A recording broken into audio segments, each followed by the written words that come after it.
to Mario. Okay, hello everyone.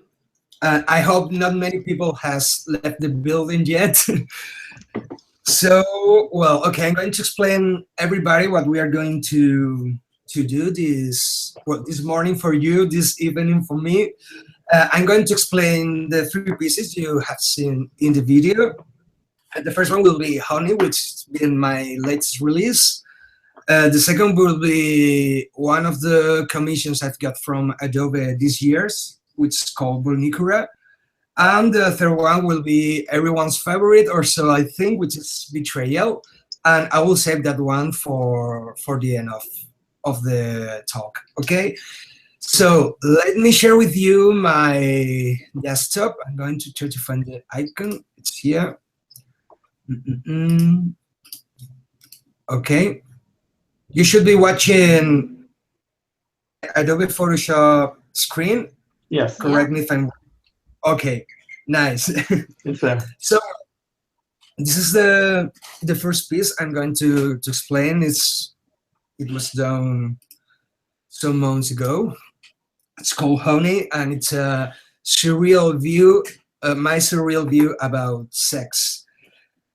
So, well, what I want to explain with this piece is how to create a not so complex in terms of composition, but in terms of matte painting skills. I want to explain how to mix photo manipulation and digital painting to get results as this one. Here you can see the finished illustration. And first of all, I want to talk about my process. This piece was created in a very chaotic way, which is my usual way of working. I'm going to show you how everything started with this pic of Cristina Martin, which is one of the models I work with more usually.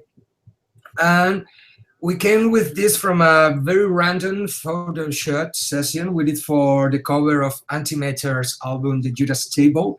And we take advantage of the situation to spare a couple of hours doing stuff on our own. And this is one of the photos that came out from the session. So the illustration at first was something like this. I started to create this for a CD cover album that was never released, so I had the chance to save the image for myself and work from there and do whatever I wanted. So what I want to say with this is that I have two types of processing images. The first one, which is my favorite, and is the one that I use the most for my personal artwork, is, I would say, like automatic writing, which is like you close your eyes, you grab a pencil, and just start making doodles or whatever on a paper. And sometimes random stuff comes from there, and you can start building something with sense from that.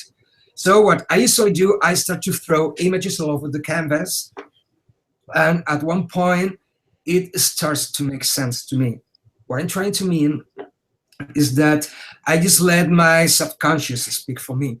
And when I am able to translate what I'm feeling, when I am aware of what I'm doing, I start doing a real composition. So, for example, with this one, I started like this, then it evolved to something like this, which is very different. But in the end, it ended up like this. When I was in this point, I started to realize you can see some patterns in common with the final artwork. I started to see what I was trying to explain, and I started to see myself on the illustration. And that's the point where the magic begins, if you want to say it like that. So I'm explaining this because the other two artworks I will be talking about follow the exact opposite method, who is like sketching, having everything clear, gathering resources beforehand starting, and stuff like that. So I wanted to show you the two ways I usually work, because this one is a personal piece, and the next one, which is Vulnicura, was a commission for Adobe, and everything has had to be crystal clear. because it was a clean work. So well, first of all, I want to explain all my compositive rules in every image I teach. Why is that? Because in most workshops and most tutorials I can see on the net, most people, both teachers and pupils, try to understand the technique behind Photoshop. And that's great, but we are forgetting the most important thing, which is this: how to compose an image. This is very important because, as you will be watching in the following hour, making the composition, it's like 90% of the image, and all the aesthetics, it's just the post-production, which is like a 10% of the whole process.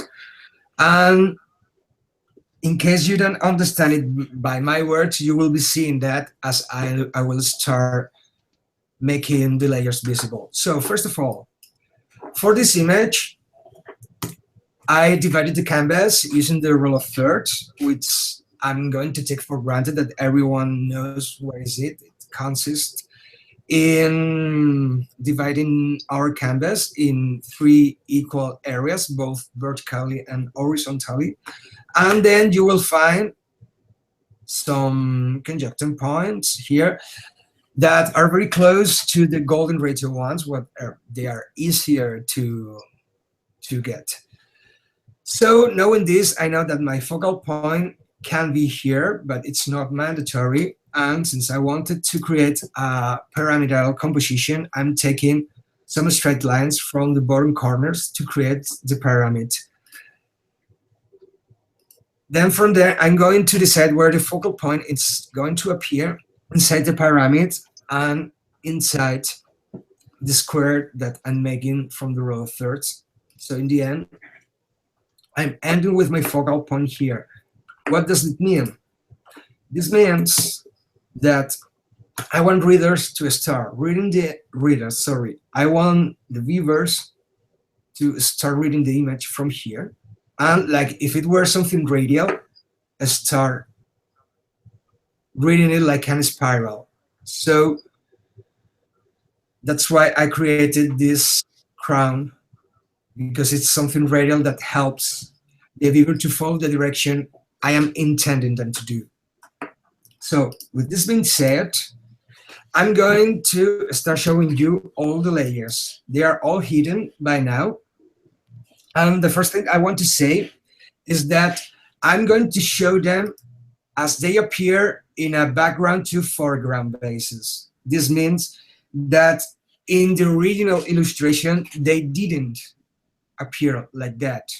What I'm trying to mean, in case I'm not explaining well with this, is that usually this is a very chaotic process.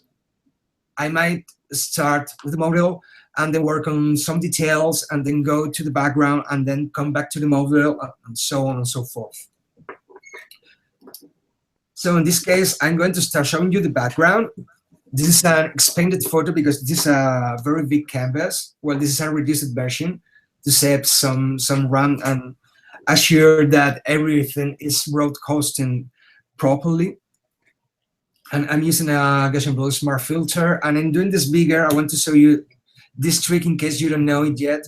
If you want to make a photo bigger in Photoshop, just resample in becomes a small tool for enlargement, and then just apply a camera raw noise reduction filter, and in most cases it will look more than well, especially if you are going to use them for background, not for focal points. It might look pixelated. So for this, I'm going to show some adjustment layers. I'm making some atmosphere. Those layers were added at the end, not in the beginning of the process. But bear with me, as there are hundreds of layers in each document, and I can't remember the arrangement of them all as I conceive it at first sight. So we have the background, something very simple, because I like to create some very simple backgrounds so the attention can be focused on the figure. So here I'm going to show you how I treated the model. I want to tell you all, since I have not spared much time with the introduction because I was late, sorry again, that at any point you can throw your questions to the chat, and the moderators will try to tell me the most interesting ones so I can be replying your questions as I do the webinar. And nonetheless, remember that you have your questions and answers like 15 minutes at the end of the talk. Okay, so with this being said, here's the model pic again, as I show you, and this one is already retouched. It was in a non-destructive way, but due to some conflict with some layering methods I use, I have to rasterize all masks and such.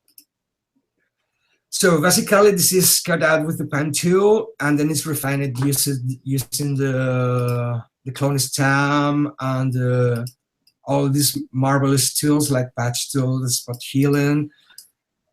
And from there, I just start to overpaint things. If I'm going too fast or there's something that you don't understand, or you want to know something more behind the process, just feel free to say that on the chat, because those are very complex images. I'm going to be very fast. I'm not going to do deep insights on how Photoshop works, but how do I do my workflow. So, well, this is basically showing you how 80 layers change the mood of the illustration. Those are the coloring layers I use. Those were added when I had very close my light in focus, which was coming from here, and I'll show you later. We have a question from Destin, who wants to know what kind of file format you work in. I always work in PSB, not D, because usually I work in a very large document format, and to assure that they are going to be readable all the time, I just start doing very big documents in PSB. And for rendering, I always render many versions in JPG for lossless quality for web and such, and obviously in TIF for printing. Great, thank you. Okay, thanks. Let's go. Well, there's some texture here because I'm going to give some overpainting all over the canvas, and adding some texture might help if it's something very subtle. So, well, here's all the treatment, all the model. As you can see, it's very different from our end product yet, but it's what I'm telling you, that it's the magic of post-production. Here I'm just composing. We have another question, Mario. If someone wants to know, Sue wants to know if you could show a little bit more about how you make the blood drip transfer from the face to the neck. Sorry, can you repeat, please? Yeah, so the question is, how do you make the blood drips transfer from the face to the neck? And if you could show a little bit about that. It's just a painted layer. Oh, okay.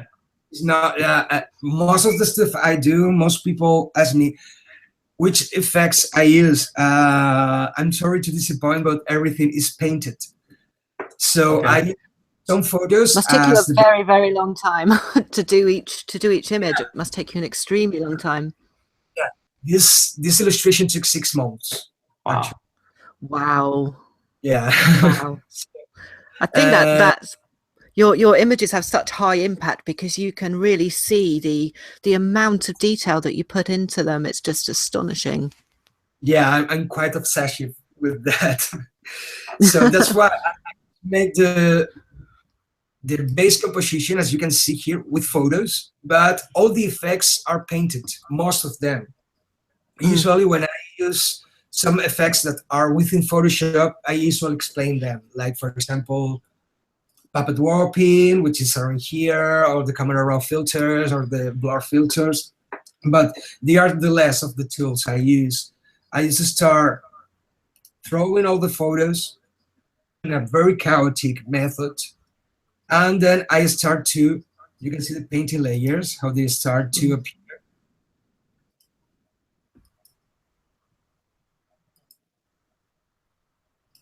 I want to zoom this in so you can see the difference. These are only a couple of layers. There are a lot to come. So those are the foreground elements.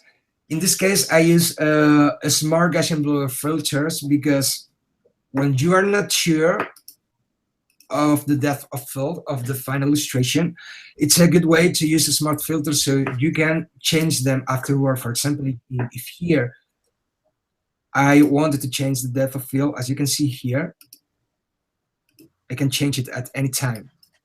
Those are the kind of filters or tips and tricks I can tell you from Photoshop, because mostly is painted in my case. So this is how I make the background elements. I have here the base composition, and from here I'm going to create the crown. This photo from this weird daisy, I don't know how this plant is called. And as you can see, it's going to be completely overpainted. Wow, that's a huge shift. Looks incredible. So I make some adjustment with this adjustment layers, and then I start to paint. Some layers for lights, some for shadows, some for coloring and tinting.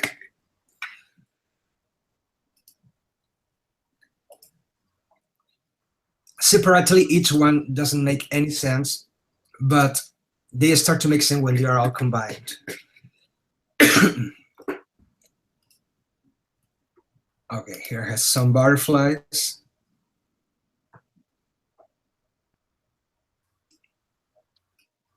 And this, just to, for example, to fix little things like this, I just cover them up with the same methods, with adjustment layers and smart filters. There is nothing very complex in it, really. We have a question that I was wondering myself, actually. When you're doing the painting, do you change the blend mode of that layer, or are you just painting on a normal layer? And yeah, sure. Let me show you an example here. Okay, this one is normal, which is the basic painting, and then you have one for the shadows in color burn. This one in hard light. It depends on what you want to paint. Yeah. It helps you a lot with understanding the blending modes. When I teach in workshops, there is something that I always ask to my student, and that is they know how to use the blending options. And everyone says yes. Oh, of course, we know how to use overlay, multiply, screen, so on and so forth. And when you start being a bit tricky with them to get if they really know what they're saying, you discover they don't know how blending modes work. I'm going to take advantage and explain them now that you mentioned that. Maybe some of you know, but for my experience, most people doesn't know why blending mode operates in certain ways. For example, in the first block, dark and multiply and so on, what they do is to get rid of all the lighting areas of the histogram. Histogram is this. It's not a social network. It's this. Sorry for the pun. I had to do it. This is a very, very useful tool to know if you are overburning your image, and to know if all the colors are in the desired lighting range. But this is very, very complex to explain, so I'm not going to go deeper into that. But as I was saying, this one preserves the dark areas of a layer. Those ones will do exactly the opposite, will only keep the lighting areas. But those ones, for example, everyone thinks they know how overlay works. But I'm sure that if I will ask that in the chat room, so few of you will really get the point. What those blending modes do is to get rid of both the dark areas and the bright areas, and will only save the mid-tone areas of the image. So this becomes very handy if you want to paint light with grays. because otherwise you will get nothing in an overlay layer. So knowing this, it's very basic, but it's very useful to understand which one to choose when you are not missing images. As everyone, when I started to use Photoshop like 15 years ago, to throw one photo above another photo and choose my preferred blending method without knowing what I was doing. It just looked cool to me, and I started to mix everything up. But during the years, I started to learn how those worked. And now if I want to paint shadows, I know that I should go with color burn. And if I want to paint something very solid but translucent at the same time, I should go with hot light, and so on. I hope I made myself clean, because this is very important. Yeah, so well. Makes sense. Okay, let's go with the last elements of the composition. Just teeny details. Just how I place the photos. As you can see, there's nothing very complex besides masking everything out. So well, this is the composition. All the elements of the illustration are already here. But how do I go from here to here? As you can see, this doesn't work as an illustration. The aesthetic is completely terrible. But this is, as I told you, the 90% of the work is just making the composition. It doesn't even look cool. Now it does. This is post-production, and this is what you do with Photoshop. You can compose in any medium, with oils, acrylics, with clay, with Photoshop. But if you don't know how to compose, you can know how to create the aesthetics. But this illustration wouldn't have much sense if it would only be about aesthetics. It has a message, and we have to build that message. And that message is built not only trying to tell things, placing stuff in our canvas. It's about how we do it. That's why I was showing you this. The way people read the images is very important to deliver the message to our viewers, or so I think. Do you tend to use the golden triangle in all of your work? No, it's just for this one. I will show you the composition process I follow in the other two illustrations, but each image, it's a whole different process completely. Yeah. I never start planning how am I going to place the composition. It's something very intuitive for me, because I've been working on this for 15 years, and it's something that you just get out of the box without any control of it, and you know you are doing it right because your eye is already trained for that. Yeah. So as I don't plan usually the illustrations, I just go with the flow. Obviously, when I go back and forth, replacing stuff and changing colors, so they follow what my intuition tells me, that my intuition is something mathematical, for say.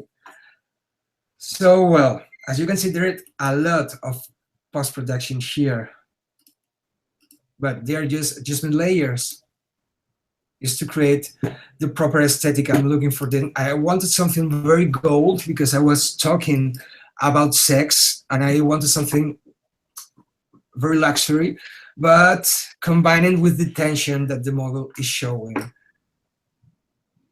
Here there are going to start appearing a lot of adjustment layers and a lot of painting layers. There's a little trick I like to explain with the difference trick. When you want to bring all your tones to the mid ones and tint a little, so you avoid overburning and overbrighted areas, I usually take a very bright color, very saturated color, and put it in difference mode, which is like a blending mode that nobody uses, but it has a purpose. If you slow down the opacity, you will get several effects. In my case, I used to go between 5 and 10%, In this one is not very present, but I think in the next one you will see what I'm trying to do with this. So here you can start filling the final artwork. You can see with soft brushes, you start to blend everything up. It's really great to see you using these different blend modes that we tend to just ignore. Yeah, it's very useful when for coloring. As you can see here, I use a lot of gradients to make the colors more blurry, homogeneous, and to bring this special atmosphere. Sorry. So here you're gonna start seeing the real deal with the painting. I'm going to zoom in a bit.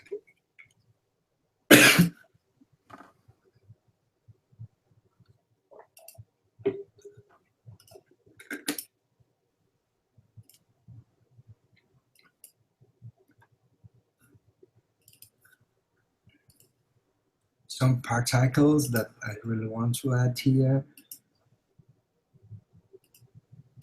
As you can see here, only plain colors. There is nothing very complex. As long as you know how to compose, the techniques you use in Photoshop are very simple. Usually what I use are the brush tool, the gradient tool, and the pen tool, and nothing much else.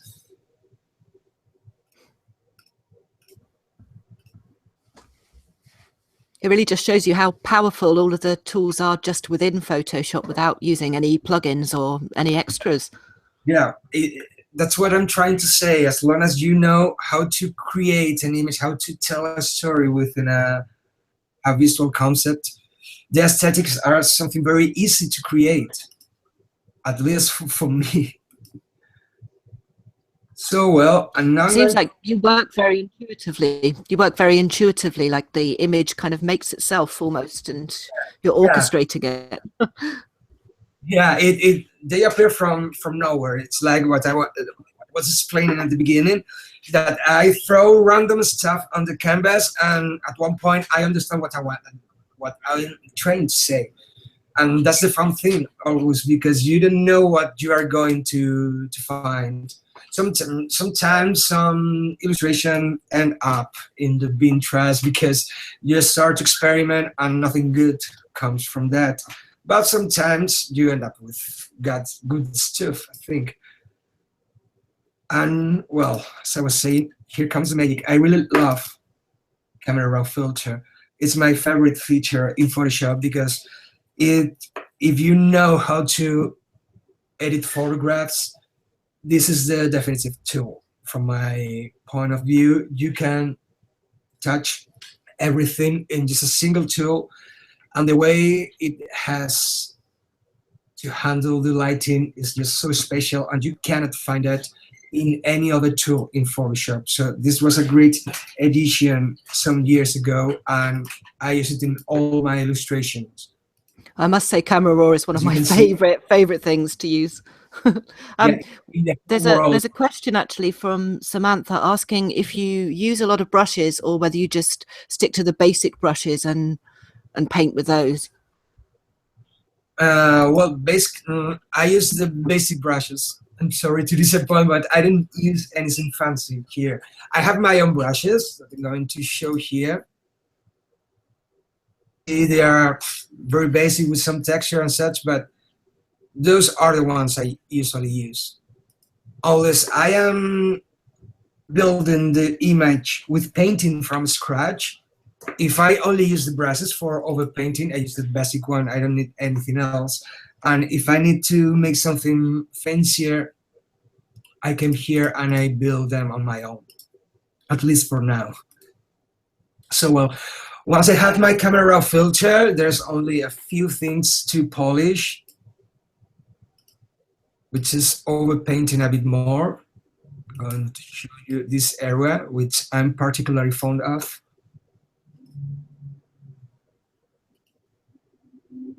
Paint the volume and separate a bit.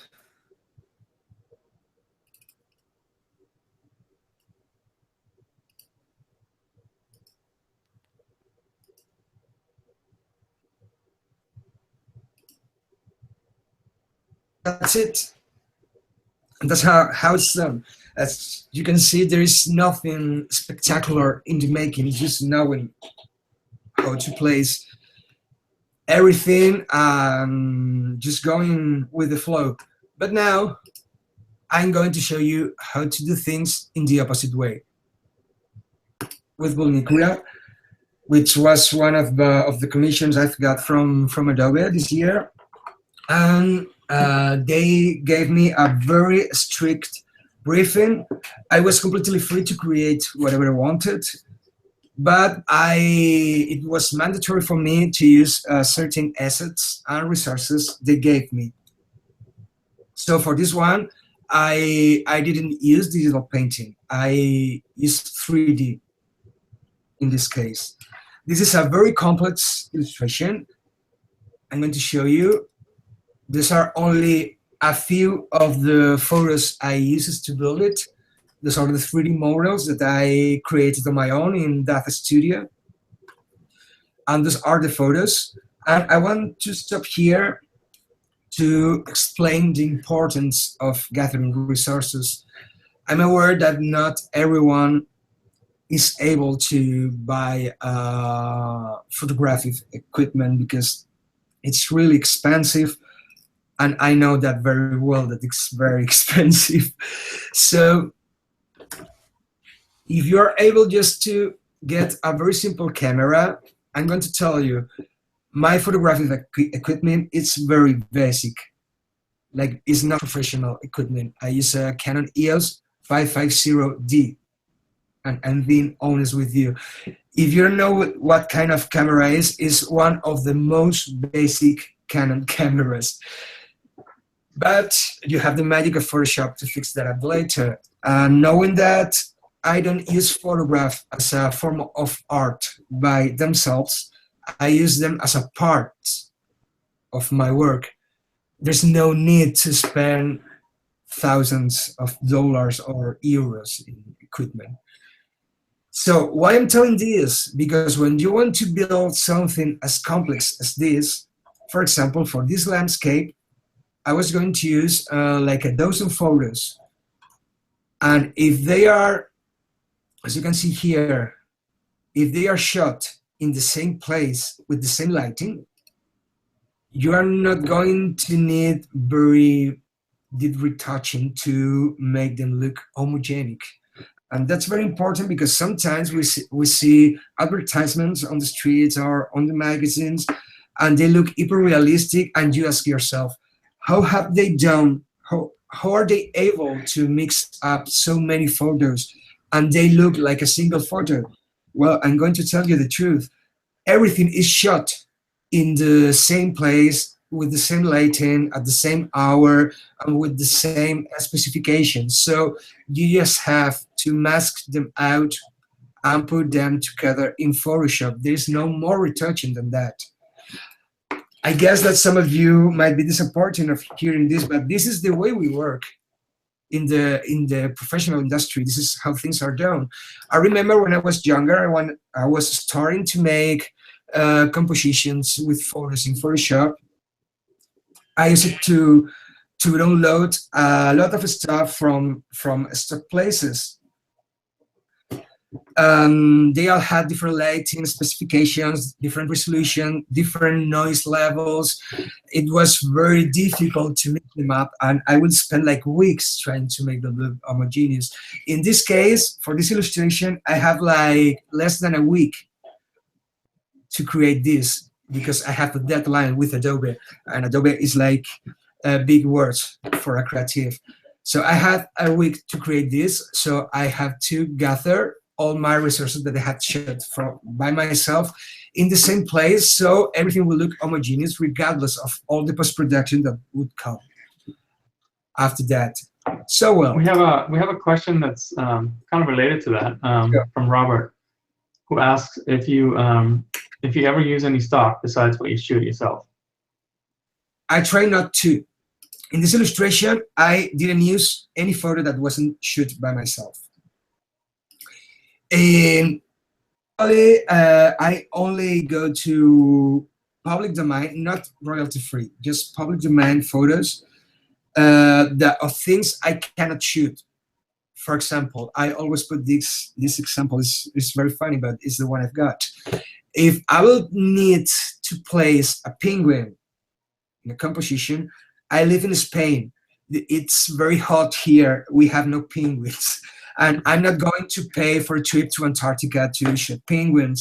So if I'm able to download a pic of a penguin from a public domain agency, I'm going to download or to purchase it. Otherwise, I prefer to shoot everything on my own, even if that means that I don't have as many photos to work from as I would like, but I have all the copyright and I have full control over everything I create.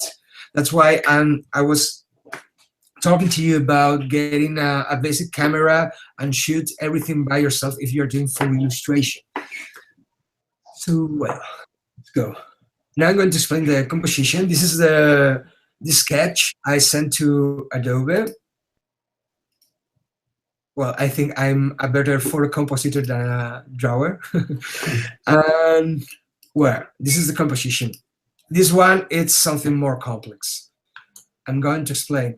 For this one, this piece is called vulnicula, which means in Icelandic, to cure all wounds. So I wanted to show something very static, but with a very strong sense of tension. And this tension is something that cannot be explained if you cannot see the guidelines. So first of all, I cut it in half. This is one of the rule of thirds, as you can see. This is going to mark my horizon, and all the important info should be upwards from here. And again, the pyramid, this is a coincidence that we have a pyramid here again, because we have a centered subject. And when I use centered subjects, I prefer to compose them using a pyramid, because the human eye reads from left to right and top to bottom in Western lands. This is something cultural. In Asia, for example, they read in the opposite way. But at the moment, we are all Western seers, I think. So I'm going to explain here from our cultural view. Okay, this is the second pyramid that comes from the corners of the image, and which is telling me that most probably our focal point should be around here.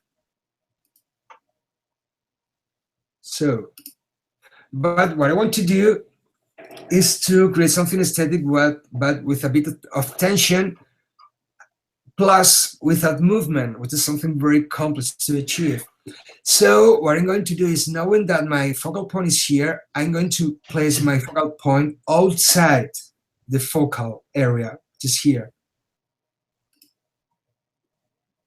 How I'm going to do that? I'm going to create a triangular composition coming from one of the intersections of the rule of thirds, which is here, where I will place the biggest of the 3 points. Where will be placed a bit out focus from the focal point, and the third one, which is smaller, will be further away from this point. What does it mean?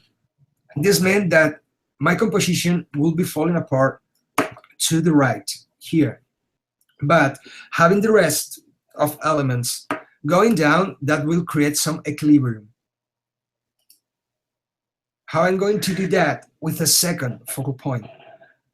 I'm going to do it, focusing it here, and creating a series of parallel diagonal lines that follows the leg, the arm, the placement of the head, and all the stones you can see here are parallel lines, and this one as well. And all parallel lines, they are impossible to be seen, always I tell you too. But now that you know, you will see that all lines converge here. And this creates my second focal point, which is going to make my main one, which is out of focus, more stable. This is going to light focus, which is going to create the counterpart of all the parallel lines I'm talking to you about. And well, this is all the acid blood element. This was for Adobe, so never mind. Okay. So let's go for this. Again, as I explained with the other illustration, I'm going to show you from bottom to top, but that doesn't mean they appear in this way in the original illustration. It's just the background. I'm going to hit the guides. And first, I start to build the horizon. As you can see, those photos were shot in the same sunset, so they are very easy to mix up. This, you can see the cut, but since I know that the main figure is going to be here, I don't need to fix this up. And here's starting to build this scenario. Those are the main floor layers. It's nothing. They look like a same photo, and they are not even edited yet. I'm going to add all the adjustment layers.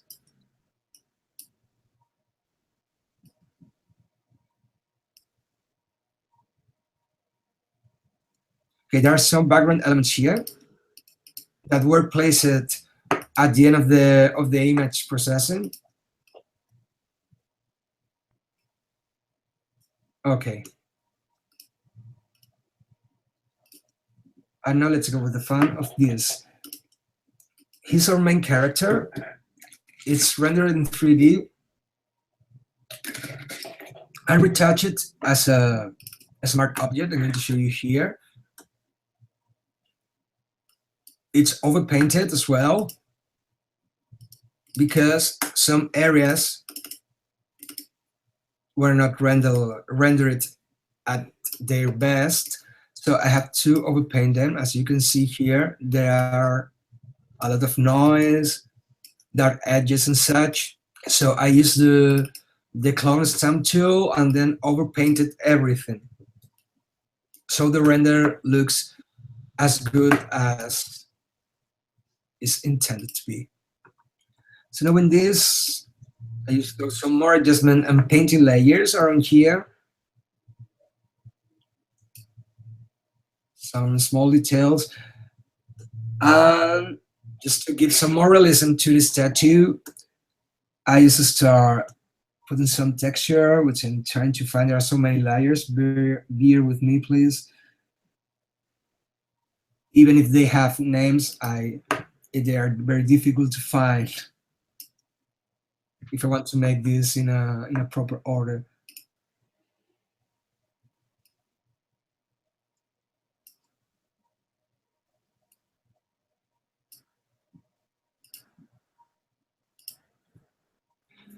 As I was talking about the blending modes, for example, this one is multiply because this is the, well, is actually erased. I'm going to hit this one.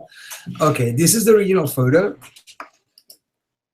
If I just want to preserve the cracks, which are dark, I'm going to multiply. And then I'm using a level adjustment to get rid of the darker midtones. And I'm just erasing everything else on a layer mask. As you can see, there is no magic trick. This is exactly the same for those lines. Here, you will think that I have been making like very weird methods to get rid, but no, it's just to get rid of all the borders and the edges. I just create a layer mask and erase them by hand. There is no magic trick to get rid of them in Photoshop. There is no option that you say, mask this out, and works. You have the color range option, which is the most similar thing to what I'm saying, but it doesn't assure you that it's going to work. It really depends on the quality and the color range of the photo itself. So I'm going to continue with the texturing. This is basically the same for everything. I'm just getting remaining the dark areas of each layer in multiply mode, and then I'm adding layer masks to erase details here and there and make it more realistic. well, it's pretty much the same from all texture layers, as you can see here. This for the hand, I'm going to see if I can find it out. It's this one. For this one, to make a proper texture, what I did, I don't know if the mouse will show it up, is to render the same figure with another texture in my 3D program. So I would have all the texture following the natural shapes of the arm. Okay, so more texture over here. I'm going a bit fast because we're running a bit out of time, and still there is the trial to be explained and the questions and such. The heart was also modeled in 3D inside Photoshop. I'm going to try to show you. Okay, you have it here. It was rendered in 3D Max, then exported here, because one of the refill lines was to teach a bit of 3D in Photoshop, which I'm not very familiar with, but it's something very simple. Just to, you have here some things just to change the texture, cuts the shadows and such. It doesn't have much more than this, as you can see. And then you have the render option, which I'm not going to use because it will take like a handful of hours to be rendered. But you get the idea. It's a good thing because if you change the lighting or the perspective or something like that in Photoshop, you can change the object since it's 3D and you can edit it at any time. Those are foreground elements, which are the latest elements to build. Is some texture of grass to build this scenario, which is again from the same photo shot.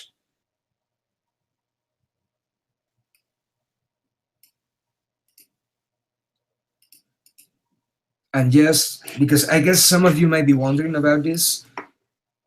This kind of masking, those are trees. And no, I didn't erase by hand any little and teeny space between the leaves. This was done using the color range method, okay? It can be useful. Those are some of the color splitters. They had black background, so they were very easy to isolate with the color range. And the refined edge brush tool that it's no longer present in the new versions of Photoshop. As you can see, I have the 2015, and even if I work for Adobe, don't tell them, but I'm not going to update the software. In my latest workshop in Spain, I had to work with a computer which wasn't mine, and it had the latest version of Photoshop and the refined edge option. It was still there, but they have changed the algorithm, and it doesn't work anymore. Just saying, in case you are thinking on updating and you use that tool very much, just don't do it because you are going to lose it. Even if that means having this version during the following 10 years. Yeah, I think you'll find a lot of people agree with you on that. Yeah. Yeah, I was really freaked out because I was live in the workshop in front of a lot of people, and I wasn't able to mask out things. Why? And some of the students started to tell me that, hey, you haven't updated to the latest Photoshop version, don't you? And no, I get it. So now I know I'm trying to tell everyone in case they use this tool, because it's a time saver, and if you update, you cannot downgrade. So it's very important to know. So well, yes. About this, those are just placing elements all along on the spheres. The tinting of the spheres. And well, we come to the post-production again. And you hit the rollers. Okay. As you can see, this is our base composition, and this is the final look and feel. This, opposite-wise to the previous illustration, As this was a commission, all the color palette and such was thought out beforehand. So I had very clear how I wanted the illustration to look like. So the base composition is very similar to the final product. We've just had a comment from Robert talking about Select and Mask, which is the new feature in Photoshop CC 2015.5. And in fact, I do find that that is pretty good at doing the same thing as Refine Edge. I can tell you because I have never used them. I haven't updated Photoshop. Ah. That is what I was saying, that I haven't updated Photoshop in 2 years because all the later versions have been how to say this without getting fired from Adobe. But they have been missing some points with some tools. They have been trying to enhance some tools that were perfect already, and they do not longer work. So I don't know. Select and Mask does take a bit of getting used to, definitely. I guess that at some point I will have to update sooner or later, and I will have to investigate those new tools that hopefully will serve as a substitute of the old ones. But as per today, I cannot reply to your question because I haven't used the newer Photoshop. So, okay, so let's continue with the post-production process. This is exactly the same as with Honey. Just adjustment layers, some color layers in several blending modes, particles here and there because I love particles. They add realism, they add depth of field, and they are very easy to photograph. They are great, definitely. Well, I'm going to explain a bit the blurs here because I didn't with Honey. Well, a lot of people ask me how I achieve this blurry, dreamy atmosphere in my illustrations. And here's the answer. Usually I use stamp all visible layers, which is a command which is no longer available either in the newer versions of Photoshop.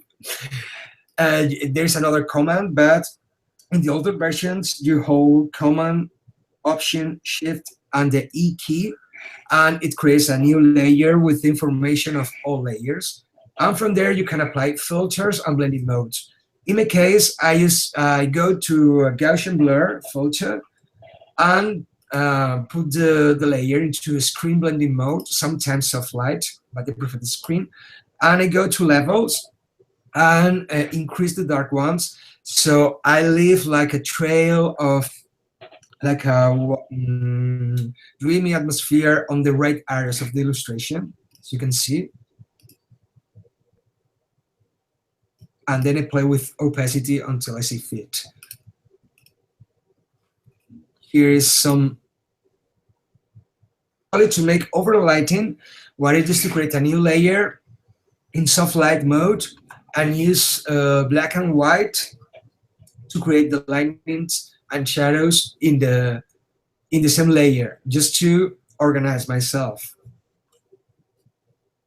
Same with color. And then I have the camera raw filter again, which doesn't change a lot. Because as I told you, I had already in mind what I wanted to do. Sorry. This is a slight field blur on the bottom to establish the final depth of field. And here it is. This one is more complex than the previous one in terms of composition, but not in terms of post-production. As you can see, this one was thought out before starting with Photoshop, and that can be seen in the post-production process. Because with Honey, without the post-production, the image doesn't make any sense, aesthetically speaking, I mean. But this one, it's clear that I had an intention before starting the composition.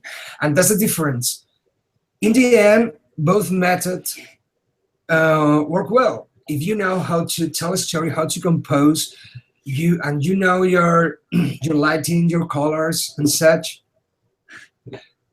it doesn't matter if you start in a chaotic way or if you plan everything beforehand. We all have our preferences. I prefer the chaotic way because it's more fun for me. And obviously, I prefer to work in personal project than in commission, but that is up to everyone. Each one tastes this. So, okay. Now I'm going to show you everyone's favorite, but before that, I'm going to show you the making of video, which lasts like a minute. And bear with me 1 second, because since I thought I had 1 hour more to arrange this, I haven't looked for the videos yet, but they should be around here.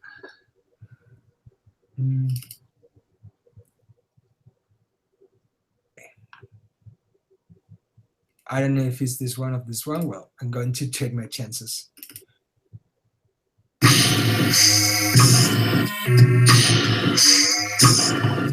We're not getting the picture of that.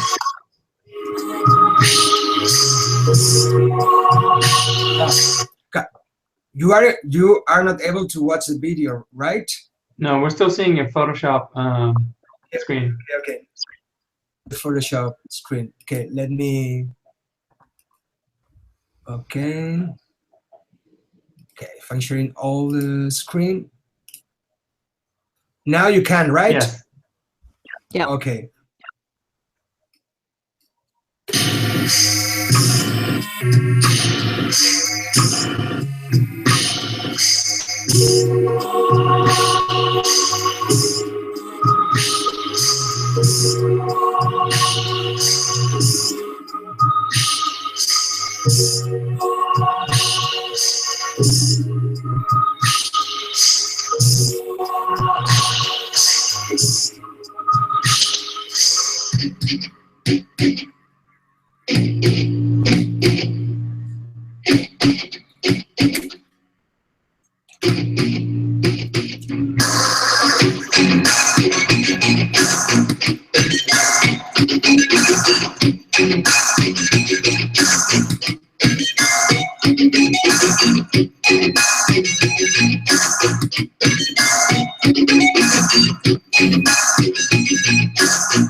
Okay. Now I'm going to restore the thing so you don't see this infinite loop. Yeah. Here we are. Okay, I'm going to open it. The trial doesn't have any major secrets besides it's a very, very complex image in terms of the amount of different photos involved. How long did it take you to make that? 4 years. Wow. Oh, wow. No, but I'm going to be honest with you all. Illustration as a domestic violence illustration. I did some sketches from a etching series I was doing back in 2008. I never finished that. I played with the idea during several years, and in 2011 I started to make the production in Photoshop. In the beginning, it wasn't about global warming. It was about men beating women, which is something we really need to talk about more often. But during the process, as I am a very chaotic illustrator, as you can see, I started to add all the natural elements. And in the end, I saw that I could use it in both paths. Obviously, people is not seeing here about domestic violence. That's obvious, but I do, which is an important thing. And it evolved to another rather important issue, which is about global warming and what we are doing with imperialism and capitalism. And I'm not going to develop more about that because everybody knows. So I'm going to go straight to the point here. I'm going to show you the composition again using the rule of thirds. As you can see, the focal point is not in any of the points of the rule of thirds, but it's going to create me the area where I should place it, even if it's not a centered composition, because it follows some diagonal lines. This is the same case as I explained with Vulnicura. Most of the lines here are parallel ones. So in all the areas they cut, they will show me where I should place my focal point, which should be here. But as the diagonals go from here and the color weight goes more to the left, I'm able to make people stare at this area, which is my intention, and then create the image from there. So, well, you're going to see how this one was done. Has many layers. Well, yet again, they were placed very randomly. This is the background. For example, you can see here some debris, which was added basically at the end of the process, but it's obviously at the bottom of the layer order. And there we go. This is the original face. As per the question I was asked before, this is a stock photo that I purchased because no one from my friend circle wanted to be buried on sand. So I found this pic and I went from there, because sometimes you have like very specific indication for your models, and your models sometimes can say no, and I completely understand and I respect that, because it wasn't a very comfortable situation. So, well, here we go. Here I start with the landing. They're just photos. All the land photos were also shot in the same place. They are all from, the top ones were shot in Scotland and the bottom ones were shot in the south of Spain. This is why I travel a lot, to take pics of different landscapes, because I use nature elements a lot. And what I do, I just place them, mask them out, and then add layer mask, which I erase with the brush tool. There is nothing much to it. Sometimes I use the liquify tool, and also the puppet warp, which is comes very handy when you want to shape things without destroying them at all.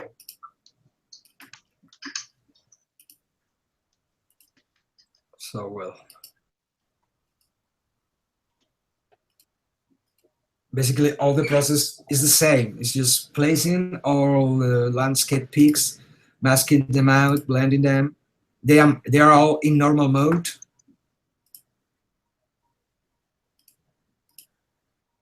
And there is not much more mystery to this illustration. It's just placing like 1,000 elements over and over again until they look proper. For example, to make all of these, there are like 12 tree peaks, and they look so easy on here, but I had to mask them out by hand one by one. This means weeks of work. Same here for all the bushes, all the grass, etc.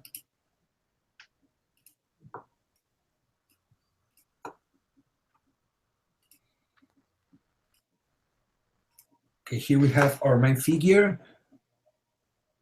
Now I'm going to show you how I build the hand with gun. This is the main layer. And from there, as you can see, they are like cut it out in a very rough way. It doesn't have to be perfect if you are planning to overpaint everything.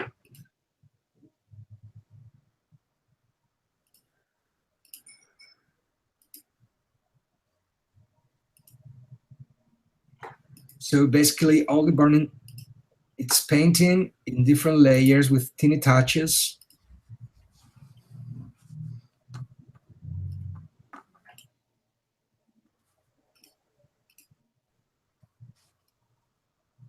See, as I know I'm going to cover this, I don't need to mask it out perfectly.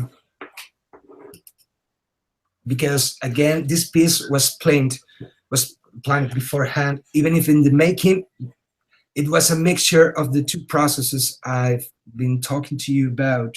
It was planned like Bull-Nikura, but the process was chaotic like in honey. I guess that's why it ended up this good.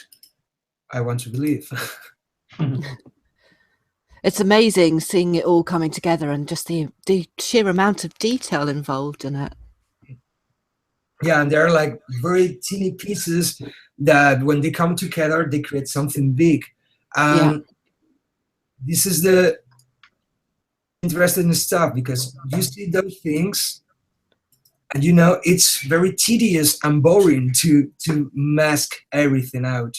You take a photo, you try to cut it out perfectly, and they're just going to be something very, very tiny in the final image. But those very, very tiny things is what makes an artwork to be big, I think. Yeah. Okay. Now this is the waterfall. They are just layers in a screen mode to get rid of the dark areas. Then I play with the levels and erase by hand the areas that I don't like, or even paint them by hand like here to follow the natural lines of what I have built before. And here's some of the shadows. Here we're going to show them at once. This is very miscellaneous stuff, like birds all over, or tiny trees, a lot of animals here and there. And I was playing Spot the Animal earlier. I looked at this image so many times and I was like, oh my gosh, I'd never noticed that animal there. And, you know, the detail's just phenomenal.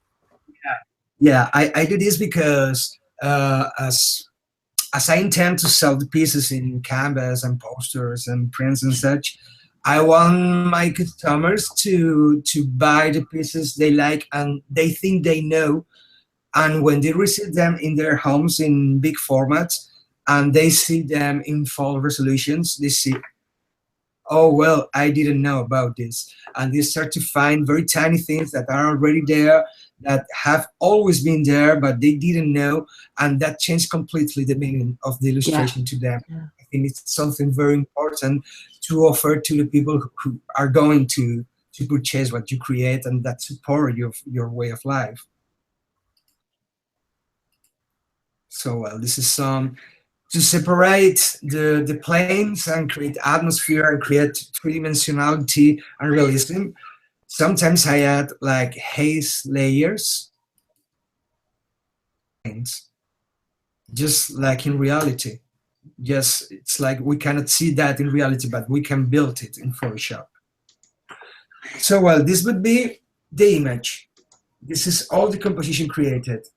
But then we have like a really big post-production process. In fact, this was done in 2 steps because this piece was finished like 5 years ago, and I didn't have the computer I have today.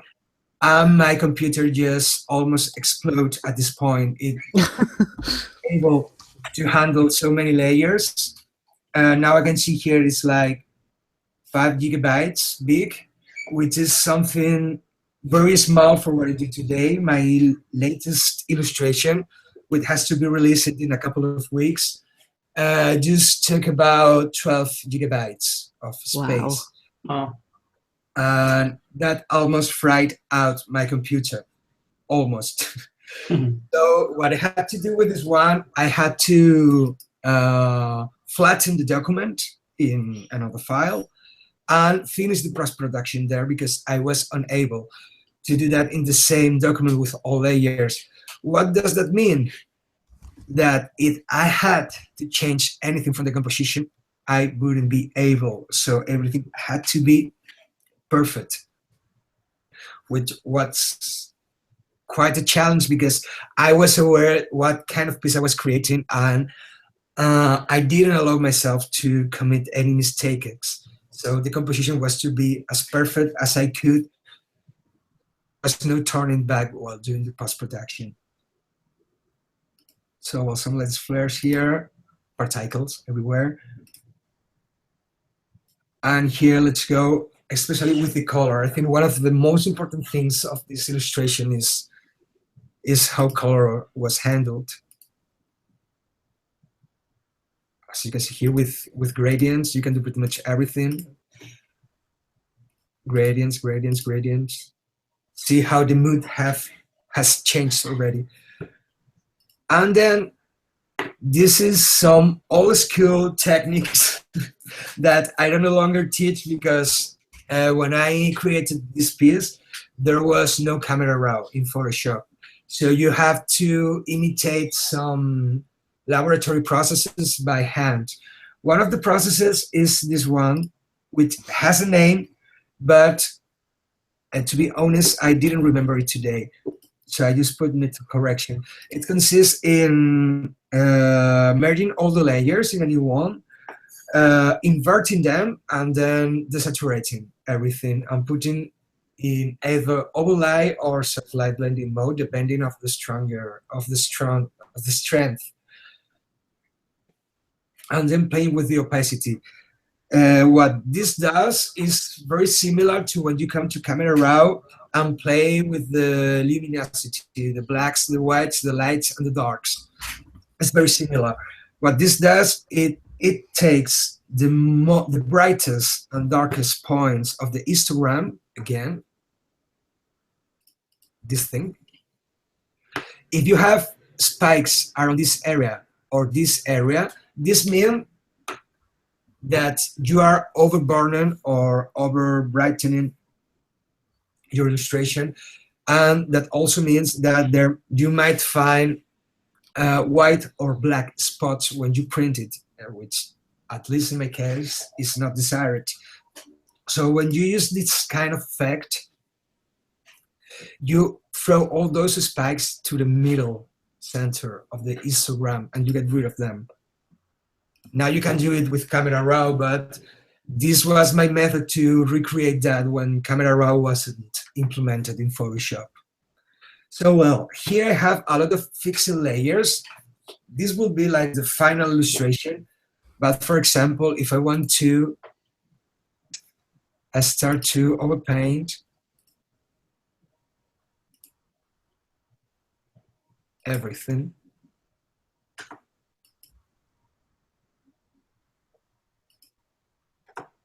There's another mid-tone correction. As you can see, what this does is it makes the image to lose some atmosphere, and those blurry, undetectable light and dark areas become invisible, and everything is like more real, like you can touch it. It has like more texture.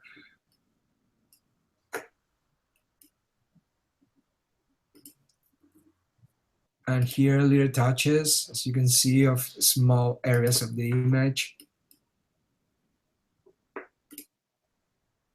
And basically, that's it. Is the most relevant thing I think I can explain here was the mid-tone correction, that it's no longer useful because we have Camera Raw, but mostly coloring is done with gradients, with adjustment layers, and everything else are just a bunch of photos, mask it out by hand, place it correctly, and overpainting to keep a color and lighting consistency.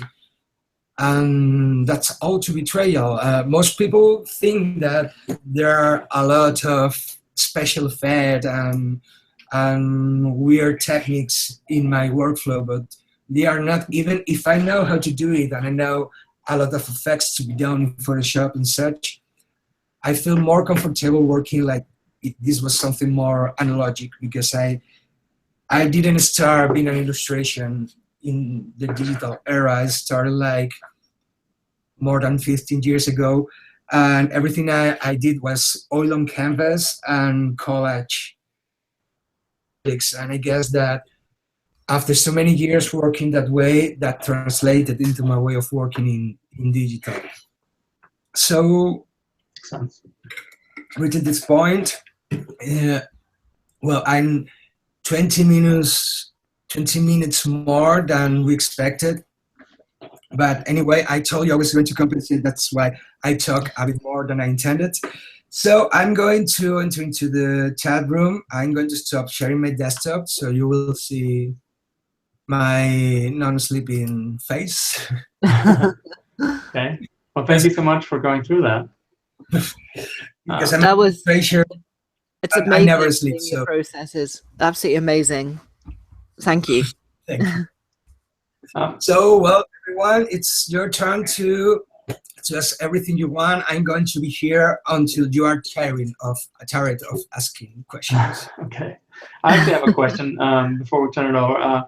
When you say you work on a piece for weeks or months or even years, are you working on multiple images simultaneously? And if so, how do you handle that? Yeah, in the past I used to work one by one, because I was more comfortable that way.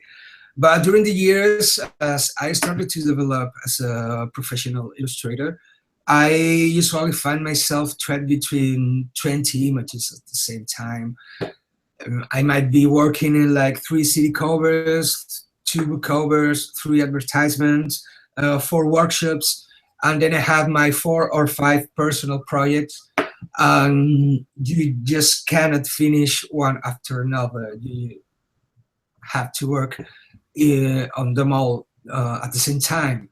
That's what I do.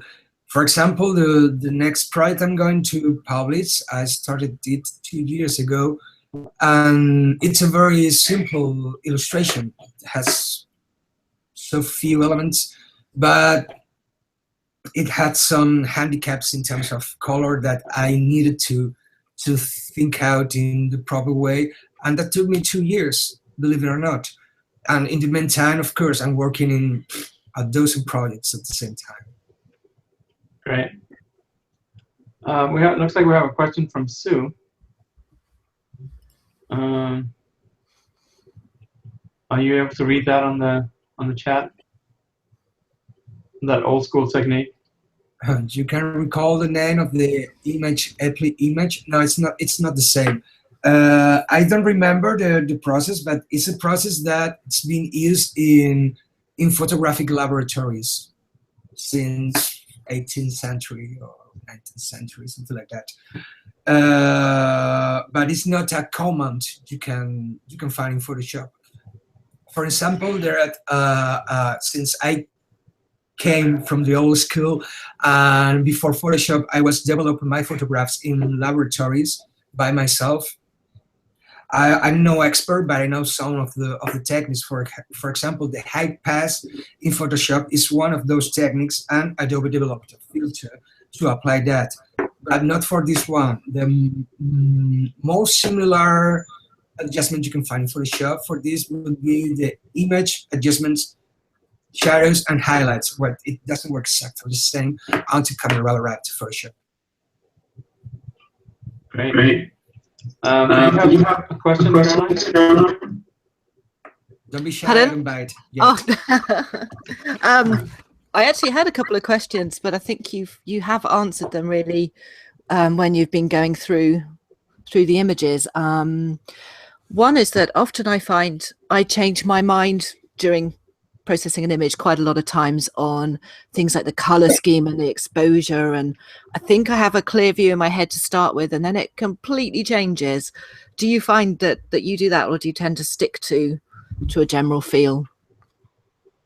Well, I always go back and forth. It's really weird to explain, because since when I talk, I usually talk about how develop my own personal illustrations, because I have very clear the method to work for clients, and that doesn't translate in what I do for myself.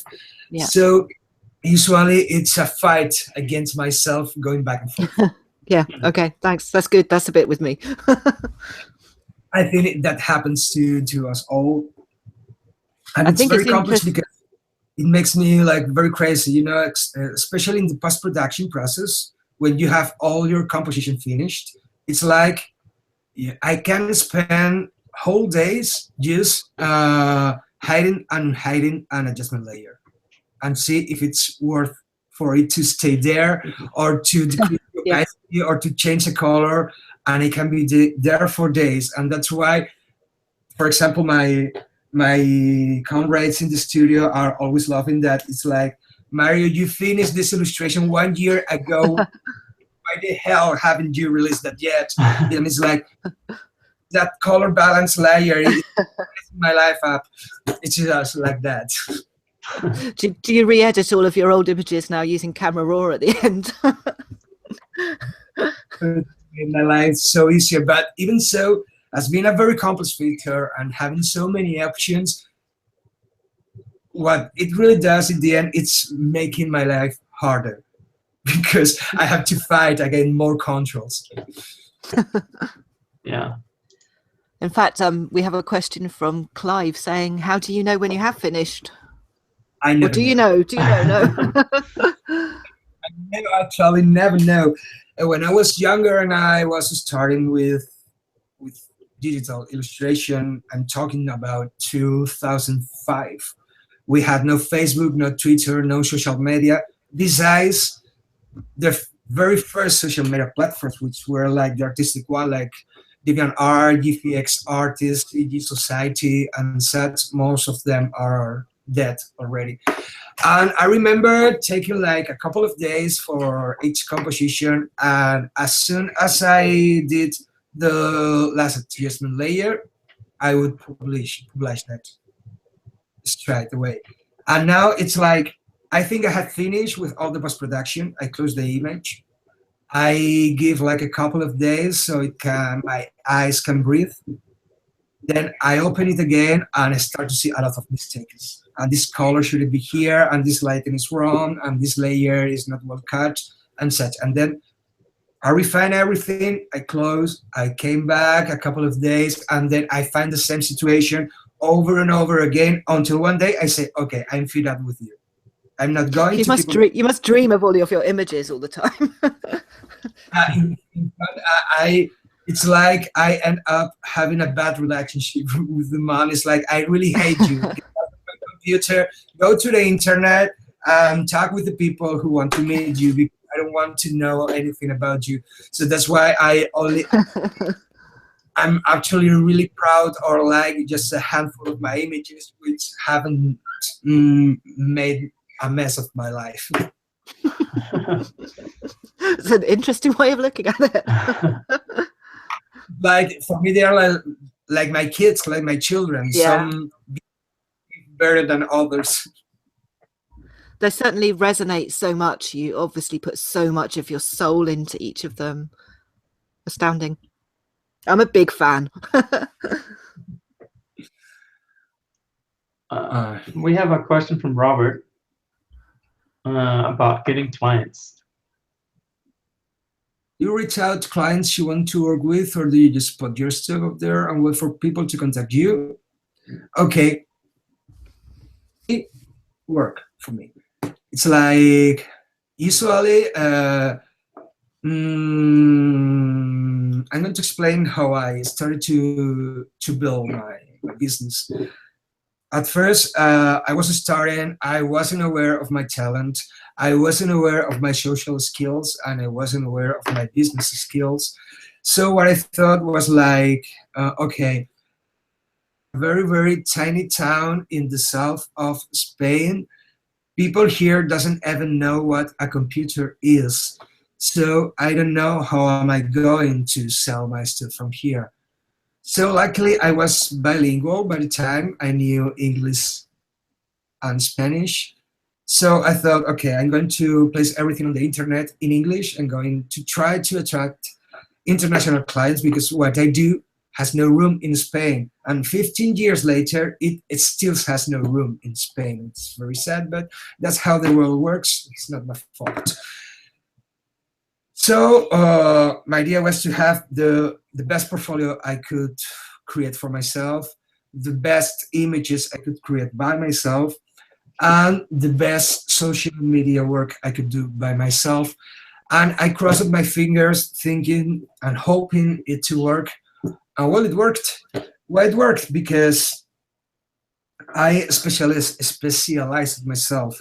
When you enter to my website, you actually discover that I do city covers. That's all.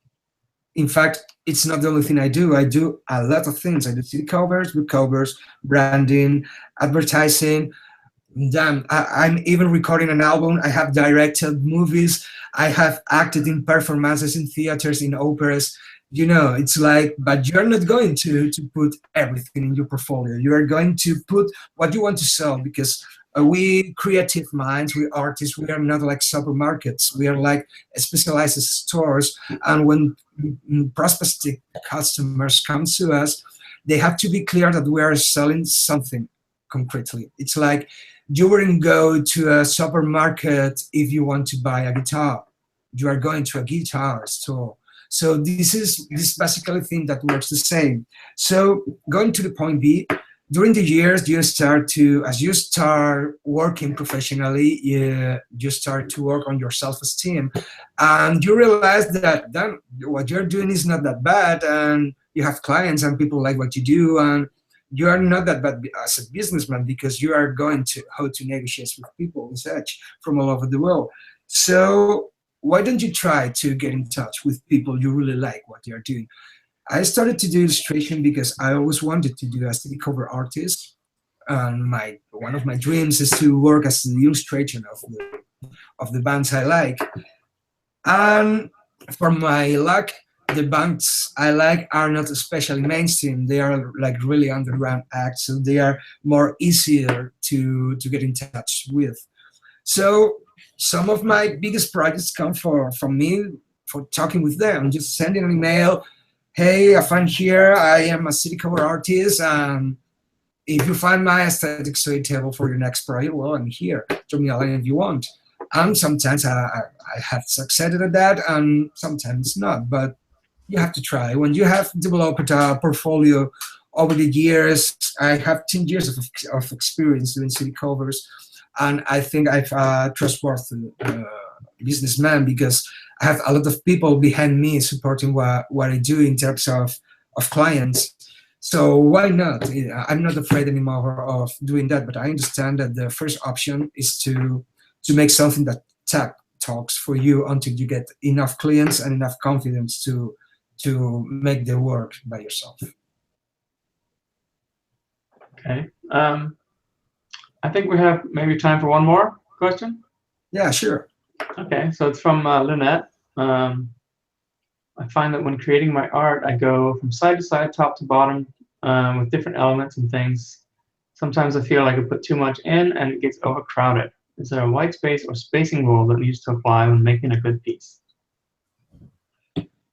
Well, that used to happen to me in the past because I was more baroque and I wanted to place everything I could. I think that if you're having that problem, there is no magical rule to get white space. The only magical rule is that if you're going to place so much stuff in your composition, you have to think in the composition beforehand. It's like, think what you want to talk about, think elements you want to place are relevant, and if the image would work without them. If they work without them, get them out. If the image cannot be understood without them, keep them in. It's the only thing I can tell you. That's a really useful tip. It is. Okay, well, I guess we should wrap it up here. I'm so glad that you made it. we were sweating a little bit. But... Well, I was able to compare that. Well, I want to thank everyone in Facebook for pointing me out that this started already without me. Yeah, thank you. Thanks so I'm much, so guys. glad you did. I was feeling a little out of my depth with my PSD file on the screen. Thank you. I'm so embarrassed by this, really, really. I never get late anywhere. I really thought it was at like 8 p.m. Well, it's been so rewarding seeing you go through your work, and I think everybody's learned absolutely tons. My head's spinning now. I hope it was worth the wait. It definitely was. Absolutely. Thank you very much. All right. We'll go ahead and sign off, and thank you so much again. Okay, thank you everyone for coming, and see you in the next one, okay? Sounds great. Bye everyone. Thank you.